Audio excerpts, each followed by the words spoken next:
प्रिय भाइयों और बहनों, नमस्कार। आज से ठीक एक माह पहले मैंने कोरोना वायरस संकट से निपटने के लिए इसी तरह आपको संबोधित करते हुए आप सबका सहयोग मांगा था।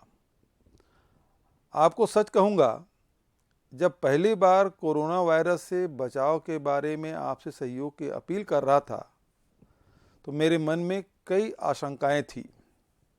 इतने बड़े प्रदेश के करोड़ों लोगों से अपना व्यवसाय, जीवन पद्धति, आचरण आदि बदलने को कहना और उसका पालन कराना कोई आसान काम नहीं था।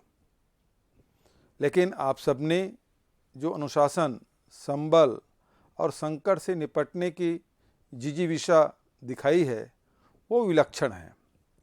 आज छत्तीसगढ़ कोरोना वायरस महामारी के नियंत्रण में पूरे देश के समक्ष उदाहरण बना है। तो इसके मूल में आप लोगों का अपने परिवार, अपने राज्य के लोगों के प्रति त्याग और समर्पण का भाव है। मैं इन सबके लिए आपका दिल से धन्यवाद करता हूँ। मैं हमेशा इस सहयोग के लिए आपका ऋणी रहूँगा।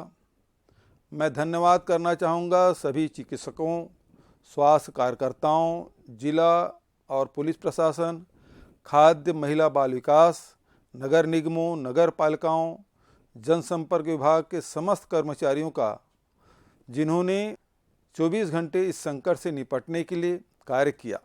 मीडिया के बंधुओं, स्वयंसेवी संस्थाओं और सामाजिक संगठनों का भी आभारी रहूँगा, जिन्होंने हर पल हमारा सहयोग किया। हमारे राज्य में अगर हम कोरोना संक्रमण को नियंत्रण में रख पाए हैं तो उसमें सबसे बड़ी भूमिका हमारे गांव की रही है। छत्तीसगढ़ गांव का प्रदेश है और हमारे ग्रामीणों ने स्वेच्छा से अपने गांव में जिस तरह फिजिकल डिस्टेंसिंग और साफ सफाई का पालन किया है वो अद्भुत था। मैं हाथ जोड़कर आभार व्यक्त करता हूं। आपको यह जानकर प्रसन्नता होगी कि आज छत्तीसगढ़ की प्रशंसा पूरे देश में हो रही है। रिजर्व बैंक ने हमारी तारीफ की है। कोरोना वायरस नियंत्रण में हम सभी राज्यों में सबसे आगे हैं। यह सब आपके कारण ही है।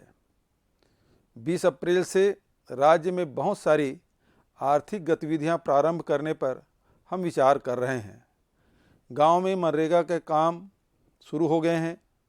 आप अपने ज़िले में क्या क्या कर सकते हैं, इसकी पूरी जानकारी और दिशा निर्देश आपको बताए जा रहे हैं। इन दिशा निर्देशों का पालन करना सबके लिए ज़रूरी है। मेरा आपसे विनम्र आग्रह है कि आप रोज़मर्रा के कामों में पूरी सावधानी बरतें, अफवाहों से सावधान रहें। कोरोना को हमने अपने प्रदेश में नियंत्रित जरूर कर लिया है, लेकिन खतरा अभी टला नहीं है। हमें उसे अपने राज्य में फैलने का दूसरा अवसर नहीं देना है।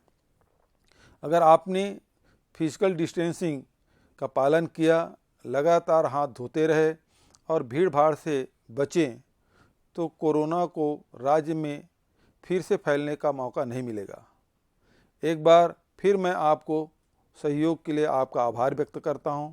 हमारी एकजुटता ही हमारे प्रयासों में पूर्ण रूप से सफल करेगी। धन्यवाद।